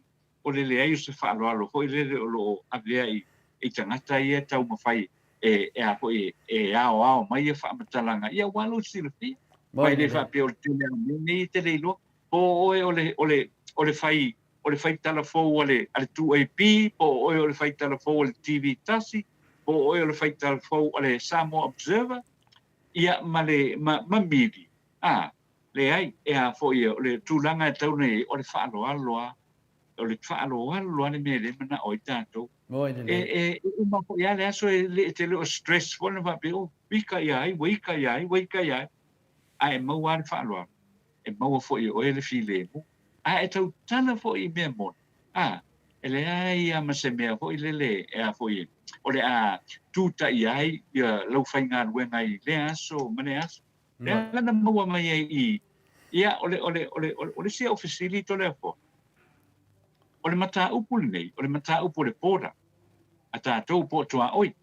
Lona winga ia fiai, ia ole I ofisa fo lele ole matanga ruenga o tiute, male matanga ruenga o tupe mau. E a fiai ia leo. E a foi e a fia uma ia tangata ia ai saule le whamataranga le fionga le minsta. Ia mai a whailonga whakumunga e a foi a veimena ai a waia tole foa. O lana whatonunga te tau na whai. Whai lana whai lau tusi ave pepa iana mai o I Amerika Samoa. Ave utaile ile a foi le pora. Ave utai leo ma le pora. E sa idi ai me lea waranga o ia ole matanga ruenga o sotai. E matuale ai ama sanga pisingisi I le me lea. Ale ua whailunga whapunga, ia whanga ioi lo pepa. Whanga ioi lo pepa e ave. Te tanga I la iei foilele, ua makua soli ai ale le tūlanga foilele. Awa iei foilona vā ma le fionga tuala Bonifasio. E iei ia lona vā foilea ma le fionga taipane bia foilele ole minsta o ai foi o fe malanga inga. Ma tu nga umana ma fa pena. Ole ele la tu va fa pena. Al fa lo. Ma qua solia e foi ele minsta lo fe la o ai foi o fe so tai. E wale o fai la na fa, le o fai la na fa tu nunga I la na fai lo tu. Kangoro e fai me nga ma e kala ngoa I o ma ia tu langa fa pena. Pila foi la tilo me tanga I le ai. O me uma ia te tauna tauna tanga I le iai le fionga le tamai te pare mia. O le whaingo le tātou ngā ruenga I whapea na whai. Whaingo le tātou ngā ruenga I whapea na whai. Ave I a whapea o le immigration, ave I a whapea o le pora, ave I ai. Ai le whapea o le wakura, o le kuchi le karasanga mai o le ri whai piti nisi le mai o I Amerika Samoa. E le whapea watu loa la tusi na, si whai I whoka pepa. Ia ke ia le wai pisa I fuama o ia. Ma e pisi e fuama o ia. Ai le refer sa o I tangata e ona ia le mata whai o ile, wa o melea. O lo tino ane tātou o tunu I a koe tūlanga whaale tonu whapene lai, o lo o aniali so mai. O lewa lanta tau na ngā ioi loa, ia le fionga le tamatei pāle mia, ma le fionga I le sui pāle mia. Wha sa o mea ia, waile o sa o.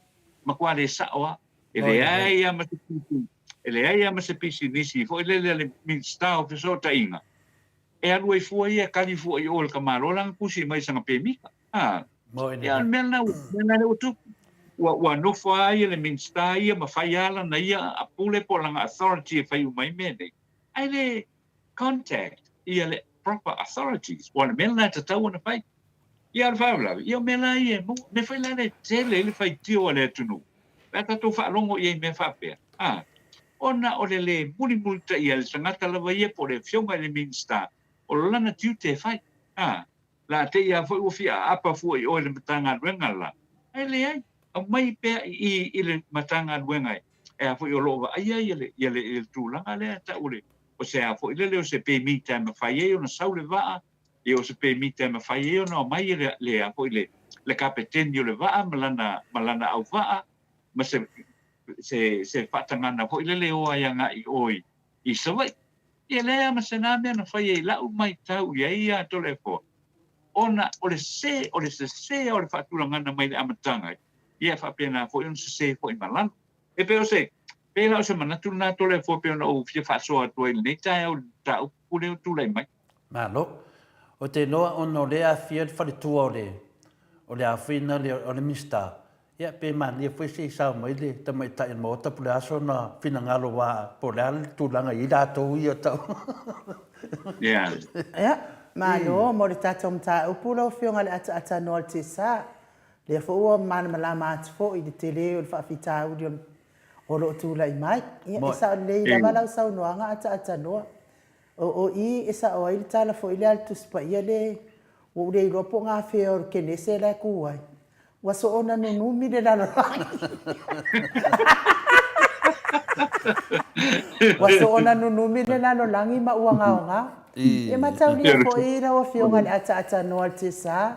Mes fo fa fo nga mai le malo le tunu. O fainga na vai al fainga malo le fatu atula I mai. A fe siringia ia isi minista ai kali laud. Siringia isi mista ai kari laud I tele an tatou faitio ai. Pe ai se ame kari ai fua laud ia. A o matawhai o ia isi minska e o ai kupe e kari a laud. Ia lea laud kau pe I foi lano kari a laud ia le uoso vai foi lea minska. E nen fai foi ia na ia.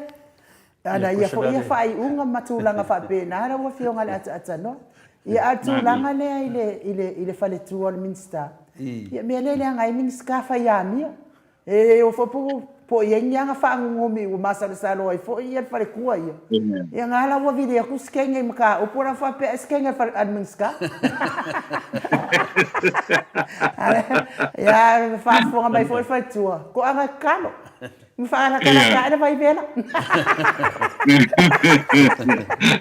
Tu sale ole mea lo te musu e tā pasi fina ngalo te mai tai mota. E o soalo no fina ngalo so no numi o laulangi. Ole mai tu a pena le. Se fa uma tual tala. E awana le vevesi fua ia tātou ma tau fua le ana le vaa. Le o la sa apalai mai le ana le vaa i san pe mita sa waila na vaa.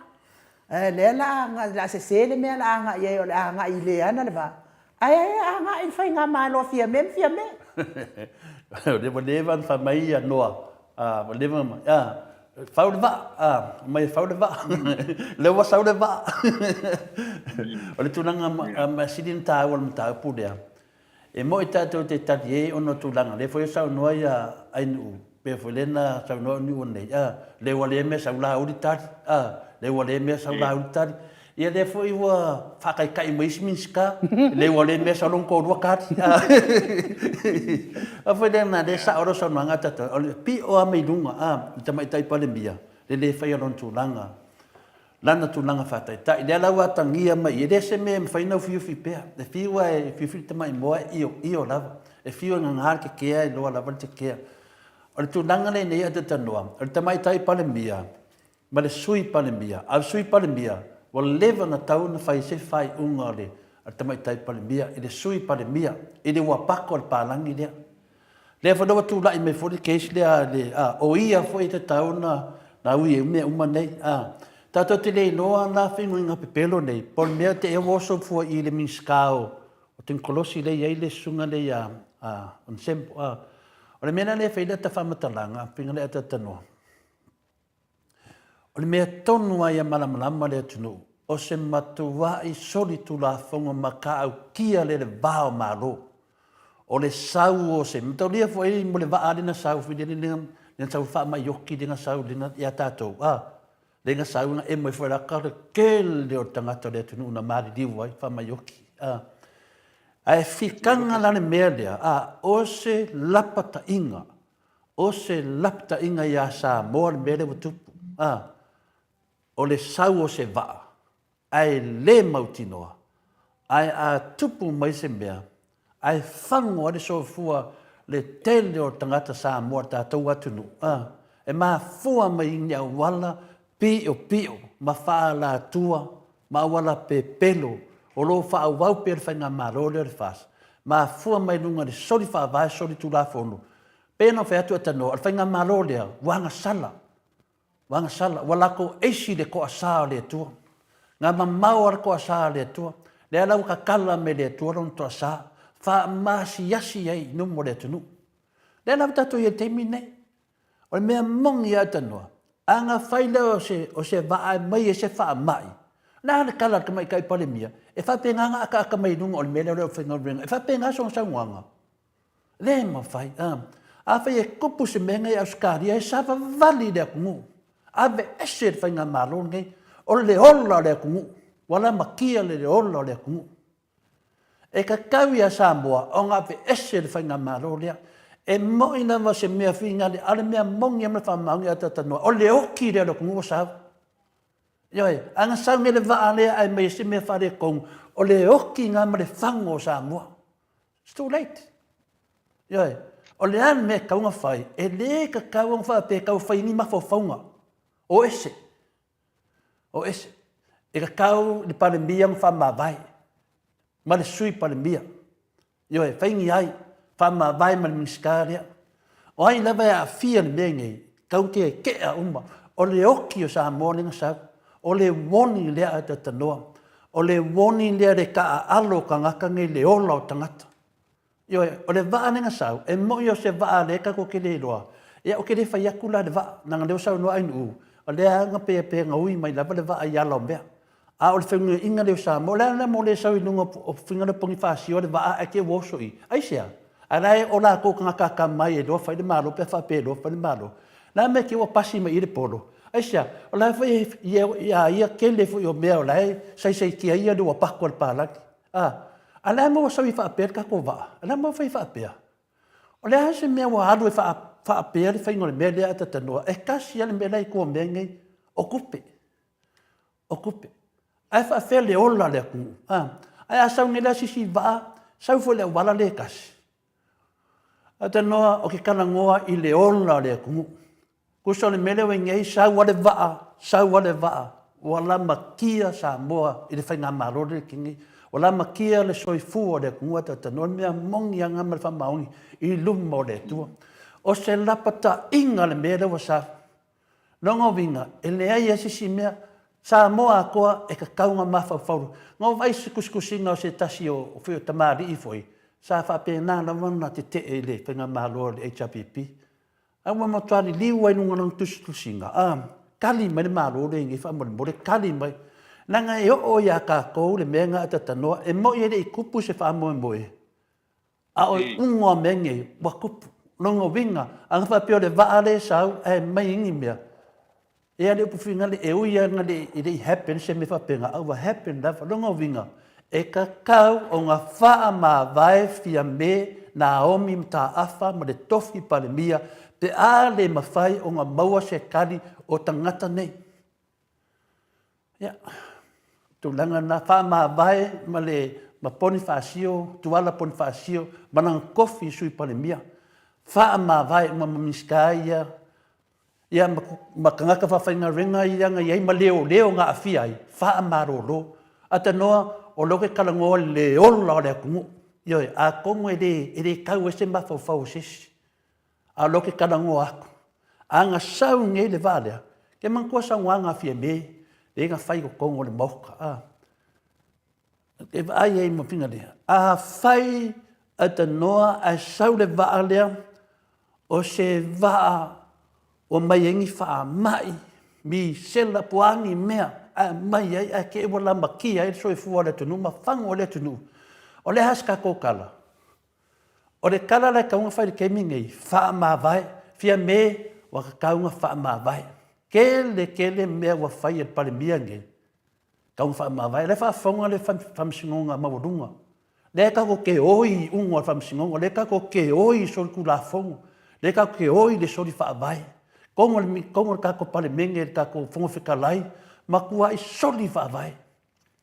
Mena le atanoa, ia ke au, waka kauwanga step down and whainga marori. Ke ofo le fionga le au le malo, le kilo, ngai le ola o le akungu. Ia, peo le talana atanoa, whai o te swam talanga.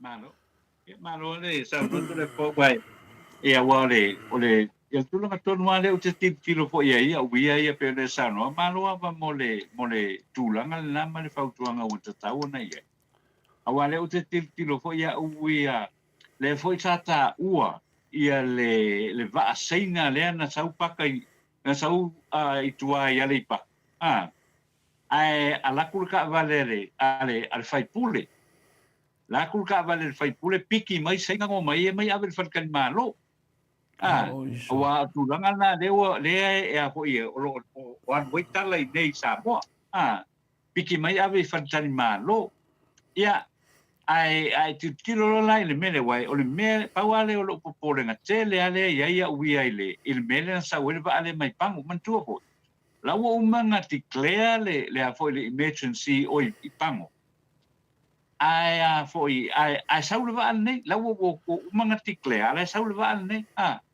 o me la lo que ngo fo foi fe la pe a pa pe o le saule va le ma le nga saule va le ma mai fa mai mai le fa mai la tili ona fia Samoa ane pe ele o fata waina ia le mele tau mo fai atuai o le tūlanga foi le makwale ai ama se makwa ile ai ama se manatu foi le saule va ale nei sa tau ona matua i quarantine kauanga ave foi quarantine se sue uma mela i komu pe o hape pe le o sa wai pa ma ya le usa walu sa vai ulanga uka ko sau le umianga i pia ko ya makwa i solitu la fon me lana e ta tau wai le fionga tamata i parmia fai loana fai sana fufuanga i le minsta fai sana fufuanga le minsta a wai finga ta o wa kwai preach ale le a le quarantine le i ta to le ono lai malanga mai o se tunu foi le o laia fiel fa mai la woman declare the state of emergency a pang ia le sa war o i savai la ko fo pe o tulanga le na le ka ki pole ka i kai le ia fia wa le se me le o te mana tu o le foi la ku kala fo nei o le potilen sa wona file i le office le office le matanga luengo le soifua malo loina i le ripoti ana nafi. Pa mai ai, o lea o lo si maulunga pe alawa i lunga le numera o tangata o lo mau e le fulu. Lea i le vao le afe fase lau ma le lua afe mon tup. Tanga i le a fo i le. Lea lai si lunga le numera na. Ia lea nga fai le fato nunga le afionga i le fato nsiri o le matanga le venga. Toea uma onga. Sau lo mana va le ona ma fu fau lo na ia kalo sia le o mai se fa mai vo le wala wo ma o vai aso tu anti clea mai ele fionga le fatun siri fa mai e wo ma wa sa wa le mo mena penga le lima se fulka nga ka le vai aso are wo ko sa wa nga fi le release mai o le so fu ma no lo ma ia fe mo tu pula ia ia o no ele o alu ila ele o tai ana nu la lo la no foi lung ale o kakala ku maonga le o tala maonga o tu langa la na foi le eta wala na foi na tir to ia ele le minsta male pule foi ole o le foi ole matanga we i a wala foi e awene ila matia ia tatou fa na ula o ia o ngatemi nei wa o fa to nunga le na ia mai le afionga foi le fionga ia e au ia o le polisidio le matanga wenga wa onga la wo onga a le sauli fam le avo le fam talanga ia mai oi ile release ale a soi fo mano loina o le pe paulu mai fo i lunga le ia le fo ia tangata le e a fo ia vatu tau fiatu o le e ma lo si fulu e pe o tu langa le na ne ia tele solo le manatu disi mo mea ma le ono se futa la le note le ia uye he mai mau fuar ke minga mea ai tanga ia ne ile soifua malolo ino le tunu tanga ia ne tonga tau le soifua ngale wa isa mo e le tanga te le tala no ia isa mo e tala no mai le tonga tau le soifua But o le significant lai la over ai le mele. Le o tatala le ofisa wa onga ia whana u toi fo ia onga. That's okay. Le o umani vai aso fo i le sa umai vai aso fa o popo. A le o sau li poki ale toi fo malo lo inanga na. Ia la e mau lunga le numero o tamaiti fo ia le mau e le mau a kule fulu. O sa fau tuanga la. Ia mole a fionga i le li minsta male a fo yo sel tafi. Male a fionga fo le ia ai ono. Dr. Alec Kekerom. Ti tanga ia i na ai mese fo le fionga ia ai au. Le fionga ia au fo le Chris Hazelman. Tir tanga ia i fa mole a o le lapel na le ia i la utitiro ia. E ta tau ana coordinate. Pe ngā lulu e whaatasi le matanga luenga o la onga matanga luenga o le soifua maluloi. I le lapel na le na maua mai, wa le saule di koti al fan mai ana nafi, pa mai o laia o la lunga numera, o la tō lo maua le fulu. A lea saule le a foi le whasala longa mai o le matanga luenga o a o. Le ai o lea lava wa alu i lava, i ona tua. Le alu lalo ia le apa inga o tangata o lo o tau fia. Ia ile ia ile fa mai ina tulanga na to le fore ka ke fika ngoa ia uia ile tulanga ho le mata i tu win na le o le fa mai ile ia wa le fo ia e pe o le ai tanga talena lena mali diu ile vai a sole fa mai mali diu ona o le covid se fulu mari pe la tulanga na ho le e taiwan sanga ile ia authorities ia lua ne te ia o tūlai mai se tūlanga ia fia o mai. Ia tangata o le tātou o tunu. Tō le whamai no? Mālo. Pe o le tūlanga na tatanoa e whusetasi fo o matua senga o whaani mai fo ilo na le fia la o leo teli. Wa le mas na o leo teli. Al mea moni a mai. E ei le mafuanga tatanoa. E ei le mafuanga e mafua ai. Ono tutupu me whapendei le tae au, ma le tae au, ma le tae au. O le mea le te, pe o le mea lina e saunua mai foi. O mea umana iai, o mafua mai, o matua lei loa le wanga le pole alme la tauna fai. O le tu nanga le ieri tatua tunu. E fiu e tama fai e fai e le sao se mea te tanoa. Io e kau wha sao ku le mea e se mai le mea. Aise a, langa wa kere le pepelo, wa wha vai tatua tunu i lunga o le wha vai le pepelo. Na pepelo mai asa tiu mai le amatanga, pepelo atu martama i tai pale mia, ratu e mala uli, wa pepelo uma tangata. Lea lawa o tala noa atu, langa leo te tala noa atu i leo langa o le soi fua ma le ona o tangata. O le lapata inga le vaa lea na sau. Le lapata inga le vaa lea na sau. Le vaa lena sau, te whamanatu mai ei le whamaioki le ngatupu a Samoa, a tatanoa, o mea moni ana. E whamata whina le pi whaale angu oi tangata. A o le lapata inga.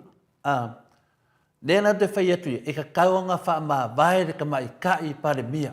Pe a le mawhai o ngā whai se unga i minskange. Ai mesan minskale a lea mua whai o pepa. Lea mea ke e wala lai mai fua le minskai i kulanga le. Esia, ongo oa, a wala whaala kua. Lea whainga kako pisang le kauntaina lenga whaamaro roi fwisi ka mai kai lea sa le kauntaina lenga whai, ka mai ngasengi kua. O le minska lava le kasi. A le whai waa fia malong whare kua. O sawe fwoi lunga, ma whaali le whaamaua lunga. Le ai o se mangaku i le kau konga nga whai konga le pale menge. Kau kua le atunu. Ni kau kua la ia le kau koa. Ni kau kua ia le kau ko koa kanga me pe pelo le tunu. Ka ko wo la le ko sa engi me fa vai. La ngar kau konga nga fai tangata nge. Ole pe pelo. Wa kau ko lo mo le kua vai kala fai le mamaru le tunu. Pe ole ala na atatanua. A fai pe o si le leo to le foa. Ia ma sa engu mai le mele le ngi ala leo o feo i ka ko ala leo mai fa mama mene desis mele ada tanoa e ai ke me si e lunga ka ko fa makalanga e ke mi ka ko o malu vai o ke mi ngai e le ngofu ke le ngofu ka ia fo yo ko la unga fi ka ia o ke le ngofu ai sia o le ola o tangata Leo la ainga, ia, pero talatuna ta no mal faro lava. Ano? Ia, whaftai lava ua. Tole foi o mai atu ia a umata upu nei ta e au. O le ase fina ngalo ai wanga iloa uia mo le tātou telefo. Ia, le lei. Ile nei ta e au. Manuia telefo ta no matapo iat, whaftai lava. Whaftai lava. Ia, o telefo o nei ta e au, ia au inatu le lango mai, le sunga ia Miti Edwards, mo na alo i Melbourne o Italia, o Paula Banks, masina le Burton i Christchurch i New Zealand, le misa i Melbourne i au se talia. E se li poti matamai i le pepesi o le wha mai pulu, ma le COVID-19 iwa i Samoa. Wa wha maamia ai o loo wha au o pēr o na si runga. Le au wha inga o ina tau o lo a pia lea, le wha o le afe whāte lau tangata, i le lua afe whāte lau tangata, i le mātina mō wha mai mō nei wha mai. O nei wha maumaunga sa wha mō kukuina, mi tū kūkatia, ele waenga wha pitoa, mi tanga luna, mi tū kua ngāloloina, o lo ngapa mapa mai te PC o le nei mau o lunga pea o le piti ai o le kuru ua au mai ai nei se wha maalosi ala matanga duenga mo tangata uma e wha maalosi ale whaia o tani tuponga o e tangata uma e a whai e maalosi le tale ia ma le tafe o le isu te tulo mai ia tau ma whai maalosi e soso ese ma tangata e maalosi le tutalei mai kasi o itu o le fiva e tili atu i le tolu se pulu varu tuturi o lo whautueina le soso ese mai awala e tili ai le pulu o lo matua i whautueina i teimi umana o lo maa peituina foi le matanga luma le kua kua maloloina se isi nei ia unga fau o tangata o lo maua i le pulu fau lea i mai tawina mai le aso lua whai, le aso tolu se pulu a perina, le mauai lea o tangata e to o lua se pulu mo na tupu, ma o lo whatupu la ia pea, ma le manatu le matanga nuenga le stoi kua maloloina, ia tatau o na vave o na whai tia ia le pipisi o na toe ai lea o na e lea o aunga i lea tunu, ai o lea ua toe au mai le lipoti le matanga nuenga le stoi kua maloloina, o toi anga i lunga i le whatu pula ia o i la tau wa fia a o lea o toi a mata e ia o ngā.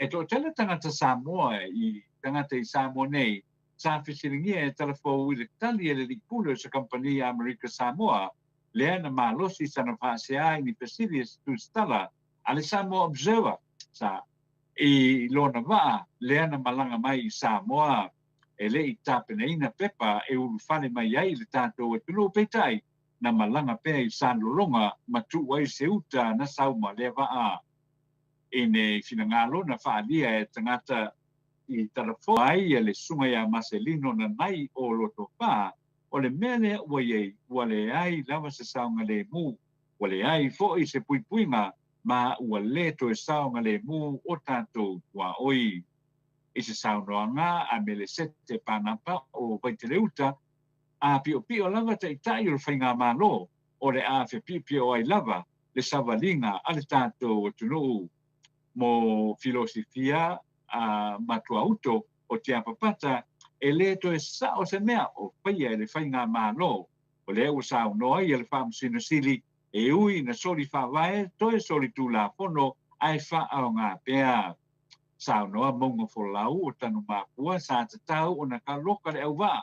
Ai whai suenga se ia maua tonu lava le mafuanga na sauai soli le tua oio atunu ue lua. O le toe whaasanga, o whaatanga o na fo lau e se atuai lea wā. Ua sao noa te mai te ipare mia fia me na omi mataafa sa le te tau lava o na whaatanga ina le wā e toe malanga e se atu ma Samoa. Na whaalia mai ai telefou le matanga ruenga o leo whare pui o loo whaau o pēr la tu suenga pei o na tāpai na mai e le whionga i le pandemia ma le kapeneta. O se loi na whaia e tufunga efi i le whionga wa ai kolone i le whalakalapu o le RSA i le nukua o le pandemene o waisingano mua lea na sauno ai tufunga efi so se teimi la te tau wa ai i se whainga pālota, tele Samoa ma le fionga va ai kolone e mautinoa e malo lava ia tufunga efi e le whainga pano te tele na soso ai na manu malo ma maua ia va ai kolone ai whai ina ia tufunga efi ma matai loa whaato sino whainga panota e o mai i le taimi nei o swinga o tūna whono whainga panota i le nei vai temi o se tau mo whainga le HRPP ina ia tau fiai whainga so o na whai o mai tawina e suafa matai ia i le ngoa mai tasi ma ua mutuna i tele se leni e sao ma ua i lea e mutai tau se leni ma beneficiai ai tele isi mea taua maonga e tau ona whai ai a inga o le isi foi tūlanga i le lei ma tūlai mai o le whai a lea o whai ngā suafa matai e tunu i whafo ma tau ma whai ai loa ma le HRPP pe ona sai noa tuila epa e wha vai ai le tūla whono e te tau na whaatino uma sao mingo whai ngā matai nei Samoa ai le o whafo ia inu le matai i langa awa te sao minga e whai ai Samoa nei ai le o whafo atu ma Samoa ia pui pui ai le so ona whaatasina o le tātou tūmalanga i whanua i su e ngā se leni e whai ai matai tau ai e māneia ia le whaamata uina lava i whainga matai i tu tonu lava o Samoa. Tara whaiu, e toa se whunu lima li ma tamai tai leo ma na whaatau toina i le vai aso nei. Ina ua mai ala toa o onga whaapitoa e tau e vei nai lea ngā ruenga i le vaia ma pui puia o whare pui pui o le tunu pei o tanu malala o roa manu ma vai a ata i sa vai. Mai le toa se whunu lima na whaatau toina e toa iwa o tamai tai a o le isi to ono o lii o le sauninga sa whaia lea i le whare whaamasino whai tu malo ma whaatau toina lea e lea fionga lo au Donald Kerslake o le sauninga o le whaatau toina o i lātou nei sa mōni mawina lea e le komisina langolango o whare pui pui ma le ola toi fuataina lei a tau o Samuelu tuisi ni o le matanga ruenga ai meise o ainga wo mai masani o lātou sa whaau o le nei whaunga o se teimi mō le nei o whaia e se ai ia le whaunga o li matamai tai leo mō le whare pui pui o se teimi mō fwoi le nei o whaia ese mai ai leo masani mai leo o whare pui pui ma o leo wai teimi fwoi lea o whaia ai se sauninga i le whale whaamasino whaaitu ma lo. Tala nā mō le nei tai au whaatai le whaafonga mai ia manu te reina le tātou atunu i le nei fo yaso ia o le tātou toe whelo i foi ia i le aso a tai au se whapoponga o telefou lunga o le moto vi inga o le atua i le nei fo tai au fou.